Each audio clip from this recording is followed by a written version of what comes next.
Namaskar everyone. Today we will discuss some of the rest questions of exercise 2.5. Actually, between this session, we have discussed lots about the revision part. So let's continue this chapter, and very soon, means today or tomorrow, positively we will complete this chapter. So let's start. 28th question. 28th question क्या है आपका? देखो, अगर एक triangle की बात करें तो इस ट्रायंगल में ये हमारा हाइट कहलाता है और इसी हाइट को हम लोग एल्टीट्यूड भी कहते हैं। इसे हम लोग बेस कहते हैं और ये वाला मेरा हाइपोटेनस कहलाता है। कब? जब ये 90 डिग्री होगा तब। 28th क्वेश्चन जो है वो ये है कि अगर हमारा बेस हाइट और हाइपोटेनस की बात नहीं करेंगे तो उस केस में क्या होता है कि किसी भी ट्रायंगल की बात करें, अगर हम, क्या है हमारा ये ट्रायंगल है तो ये हमारा बेस है और ये हमारा जो है यहां से यहां तक ये मेरा हाइट कहलाता है। इसी हाइट को एल्टीट्यूड के भी नाम से जाना जाता है। तो क्वेश्चन हमारा है कि एक ट्रायंगल का जो एल्टीट्यूड है वो कोरोस्पोंडिंग बेस का 5/3 है। ठीक है, तो सबसे पहले बात किया गया है इसमें बेस का। तो पहले हम लोग क्या करेंगे कि कोरोस्पोंडिंग जो बेस का जो लेंथ है ना उसको हम लोग x मान लेंगे। तो क्वेश्चन नंबर 28 का हम सॉल्यूशन करने जा रहे हैं। Let the length of the base be x unit. Centimetre अगर हो तो सेंटीमीटर ले लेंगे, सेंटीमीटर ही दे रखा है सब जगह, तो सेंटीमीटर मान लेंगे इसको। फिर उसके बाद क्या करेंगे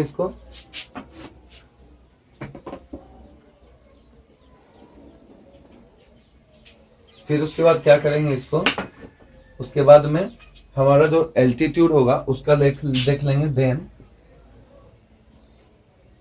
altitude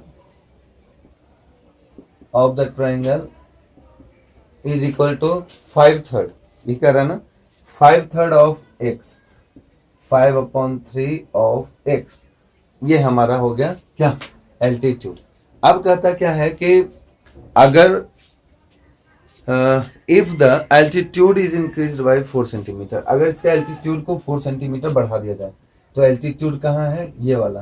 according to question case first क्या बोलता है कि एल्टीट्यूड को 4 सेंटीमीटर बढ़ाया दिया जाए, यानी 5/3x प्लस का 4 centimetre. And also base is decrease by 2 centimetre. Base is what, 1 centimetre. ये तो हमारा एल्टीट्यूड हो गया। ये क्या हो गया, एल्टीट्यूड। अच्छा, अब बेस के लिए क्या बोल रहा है कि 2 सेंटीमीटर घटा दिया जाए, डिक्रीज कर दिया जाए। ये हो गया हमारा बेस, है ना। तो क्या कहता है, तब ये कहता है कि 2 centimetre the area of triangles remains the same, यानी कि जो हमारा बेस ये था, एल्टीट्यूड ये था, तो इन केस में जो मेरा एरिया था वो सेम होगा इस केस में भी। तो यहां हम लिखेंगे केस 2। अब केस 2 क्या है भाई हमारा, कि दोनों का एरिया सेम है, यानी कि we know that area of a triangle is equal to half into base into height। यही होता है ना area of triangle, half into base into height. तो ये half into base into height जो है ये दोनों के केस में होगा, क्योंकि हमारा कह रहा है कि इसका एरिया और इसका एरिया दोनों में हाफ इंटू बेस, बेस क्या है हमारा x, इंटू हाइट, हाइट क्या है मेरा 5/3x इज इक्वल टू क्या होगा, हाफ इंटू बेस। अब न्यू बेस मेरा जो हो गया वो ये है 5x/3 प्लस का 4, ब्रैकेट में जरूर लेंगे इसको, इंटू, सॉरी ये हाइट हो गया तो बेस इसके बाद लिख लेते हैं x-2। देखो ये हो गया। अब हम लोग क्या करेंगे कि इसको सॉल्व करेंगे। देखो हाफ से हाफ कट गया मेरा, इधर आओ तो ये हो जाएगा हमारा 5x इंटू 5/3 इंटू एक्स, तो ये हो जाएगा 5/3x² इज इक्वल टू, इसे देखो कैसे सॉल्व करते हैं, इसको इससे मल्टीप्लाई करेंगे पहले, तो इसको इससे करेंगे तो क्या हो जाएगा 5x²/3, फिर इसको इससे करेंगे, ये क्या हो जाएगा माइनस 5×2 = 10 x/3, अब फिर इसको इससे करेंगे तो प्लस का 4x माइनस का 8, ये हो गया कंडीशन हमारा। देखो साइन दोनों का सेम है, तो हम क्या करेंगे, इसको कट कर देंगे। जो रिजल्ट होगा हमारे पास में उसको लिखेंगे, क्या होगा बताना। इधर तो 0 हो चुका, तो लिखेंगे इस पूरे को माइनस का 10x/3 प्लस का 4x माइनस का 8, इस साइड हमारा 0 आया था इज इक्वल टू 0, सभी नंबर को उधर भेज देंगे, ये हो जाएगा हमारा -10x/3 प्लस का 4x is equal two plus का 8। देखो इसके नीचे 1 है, एलसीएम ले लेते हैं 3 माइनस का 10x प्लस का 12x इज इक्वल टू 8, ये घटेगा तो ये हो जाएगा 2x इज इक्वल टू 24, 3 उधर जाकर मल्टीप्लाई हो चुका, x is equal to 24/2 is equal to 12, x का वैल्यू 12 आ गया। तो जो बेस होगा now, base is equal to what, x is equal to 12 centimetre and height that is altitude is equal to 5/3 into x, तो means 5/3 into 12 is equal to 20 centimetre. तो हमारा क्या है कि जो फोकस है वो ये है कि एरिया ऑफ ट्राइंगल जो है हमारा वो half into base into height होता है, उसी बेस्ड पे ये हमारा पूरा कंप्लीट हो गया। देखो स्टूडेंट्स, क्वेश्चंस हर एक एक्सरसाइज में काफ़ी हैं और काफ़ी बड़ा ये चैप्टर है हमारा, तो टाइम टेकिंग तो देखो होता ही है। एक 20 मिनट से 30 मिनट के वीडियो में ज़्यादा मैक्सिमम 3 से 4 क्वेश्चन हम लोग लेकर चल रहे हैं, फिर भी हमारा ट्राई है कि 2-3 क्वेश्चन जो लास्ट के हैं वो हम लोग कंप्लीट करेंगे। Now see the question number 29 देखेंगे हम लोग। जो क्वेश्चन नंबर 29 है वो क्या है कि थोड़ा सा साइंस से रिलेटेड भी है, तो 29 क्वेश्चन को हम लोग देखते हैं। 29 क्वेश्चन कहता है कि डेंसिटी होता क्या है, पहले ये बताओ। Density is defined as mass per unit volume is called density. ये फॉर्मूला याद कर लेना, mass per unit volume is called density. तो हम लोग क्या करते हैं कि मास और वेट में अंतर क्या, पहले ये समझते हैं। हम जो दिख रहे हैं, जो हमारा एरिया जो हम ऑक्युपाइड कर रहे हैं, ये कहलाता है मास, और मेरे में वजन कितना है ये कहलाता है हमारा वेट। ठीक है, फिर से समझना, अगर हम बात करें 5 किलो आयरन का जो बाट होता है वो दिखने में बिल्कुल छोटा होता है। अब 5 किलो अगर हम रुई की बात करें, कॉटन की बात करें, तो वो काफ़ी ज़्यादा हो जाएगा। तो दोनों का वेट 5 kg है, लेकिन मास में डिफरेंस है, कोई छोटा सा जगह ले रहा है, कोई बड़ा जगह ले रहा है। ठीक है, अगर हमें चांद पे भेज दिया जाए, तो सपोज मैं 60 kg का हूँ, तो ऐसा नहीं है कि हम जब चांद पे जाएंगे तो 2 हाथ मेरा नीचे रह जाएगा धरती पे, ये संभव नहीं। लेकिन जब हम चांद पे जाएंगे तो यहाँ मेरा 60 kg वेट है और वहाँ मेरा कितना हो जाएगा, लगभग 10 kg का वेट होगा। तो देखो डिफरेंस क्या हुआ, यहाँ मेरा वजन ज़्यादा है, वहाँ मेरा वजन कम है, लेकिन दोनों जगह वॉल्यूम सेम है। तो देखो होता क्या है कि मास को अगर डिवाइड कर दें वॉल्यूम से, तो उसको डेंसिटी बोलते हैं। इसी मास को हम लोग जनरली मुख्यतः मैथ्स में, साइंस में वेट भी लेकर के चलते हैं। हालांकि दोनों में काफ़ी थोड़ा सा डिफरेंस भी है, लेकिन हम लोग क्या करेंगे, यहाँ लिखेंगे वेट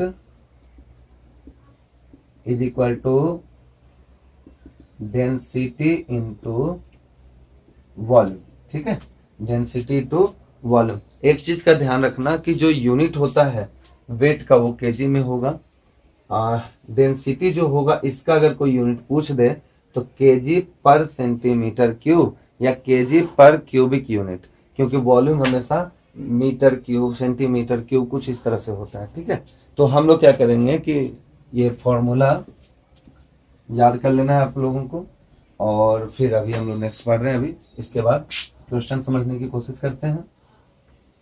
क्वेश्चन नंबर 29 जो है वो क्या है कि the sum of the weight of an iron piece and a copper piece is 1280 grams. Means दो तरह का मेरे पास पीस है, टुकड़ा है, एक तो लोहे का है जी और एक है कॉपर का। दोनों का जो सम है ना, दोनों का जो सम है वो हमारा 1280 ग्राम है। ठीक है। Next, the volume of the iron piece is twice that of the the volume of the copper piece is twice that of the iron piece. जो वॉल्यूम है, वॉल्यूम बोले तो जो दिखने में ये ज्यादा बड़ा लग रहा है, दो गुना लग रहा है, किसके तुलना में? आयरन के तुलना में। तो आगे क्या कहता है? If the weight of 1 centimetre 1 cubic centimetre of iron is 7.8 ग्राम। अगर 1 सेंटीमीटर क्यूब अगर हम उसको कट कर दें, 1 सेंटीमीटर हाइट हो, 1 सेंटीमीटर लेंथ हो और 1 सेंटीमीटर ब्रेथ हो, तो ये उसका निकालेंगे ना काट करके जो वजन कर रहे हैं, तो वो वॉल्यूम है 1 सेंटीमीटर क्यूब, वो है 7.8 grams. And that of copper is 8.9 ग्राम। अगर कॉपर को हम इस तरह से देखें तो 8.9 ग्राम है। अब कहता है कि दोनों पीस का जो वॉल्यूम है वो कितना है। तो उसके वॉल्यूम को डिफाइन करने के लिए हम अभी आपको बताए भी हैं क्या होता है। वेट इज इक्वल टू क्या बताए थे? Density into volume. ठीक है। तो volume is equal to weight upon density. यही एक फॉर्मूला है जिसके तहत हम डेंसिटी, वॉल्यूम और वेट को डिफाइन कर सकते हैं। Now come to the question. सबसे पहले देखो वॉल्यूम की बात की गई है, तो सबसे पहले वॉल्यूम यानी कि क्या? वॉल्यूम यानी कि जो जगह घेरता है, तो वॉल्यूम हम मान लेंगे the volume of copper is twice that of the iron piece. तो सबसे पहले आयरन पीस का वॉल्यूम मान लेंगे। Late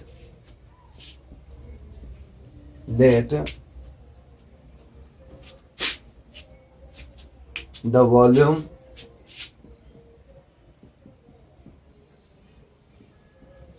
of the iron piece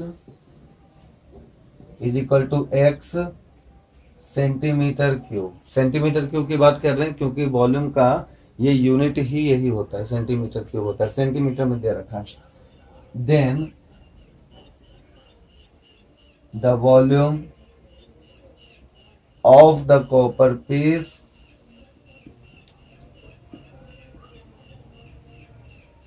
is equal to 2x। यही तो कह रहा है ना कि जो वॉल्यूम है कॉपर पीस का वो ट्वाइस है किसके? आयरन पीस के। फिर कहता है कि if the weight of 1 centimetre cube is 7.8 gram, यानी weight is equal to density into volume. तो डेंसिटी इसका है क्या, पहले ये डिफाइन करें। तो डेंसिटी होता है मास पर यूनिट वॉल्यूम। देखो ना, यानी weight per unit volume is called density, यही होता है ना। तो डेंसिटी हम लोगों को एक तरह से क्या है कि मालूम है, और वो ये है कि 1 सेंटीमीटर क्यूब जो है आयरन का वो 7.8 ग्राम है, और जो कॉपर है वो हमारा कितना है? 8.9 ग्राम है। तो डेंसिटी ये दे रखा है, तो लिखेंगे also density of iron is equal to density of iron is equal to 1 centimetre cube की बात कर रहे हैं, क्यूबिक सेंटीमीटर का, तो वो 7.8 है, 7.8। और जो डेंसिटी ऑफ कॉपर है वो हमारा दे रखा है 8.9। तो क्या होगा कि अब हम बात करेंगे वेट का, क्योंकि दोनों का जो वेट है ना मिलने के बाद में 1280 ग्राम है।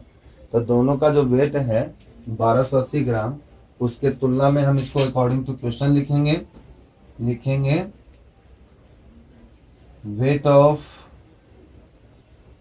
Iron plus weight of copper is equal to 1280 gram तो जरा ध्यान से देखना, weight is defined as density into volume. Density of iron is 7.8, अच्छा, इनटू वॉल्यूम, तो वॉल्यूम क्या है इसका, x is equal to, sorry plus weight of copper, तो कॉपर का density 8.9 into 2x is equal to 1280 gram, जो भी। अब इसको क्या करेंगे ना, सॉल्व करेंगे फटाफट, लिखेंगे 7.8x प्लस 8 टू जा, सॉरी 9 टू जा 18, 1 8 टू जा 16 एंड 1 17, और ये हो गया point, x is equal to 1280, add कर दो। ऐड कैसे करें, 8 और 8 16, 8 और 8 16, 1 7 7 14 and 1 15, 1 and 1 2, this is equal to 1280. Now we will find the value of x, that is x is equal to 1280 upon 256,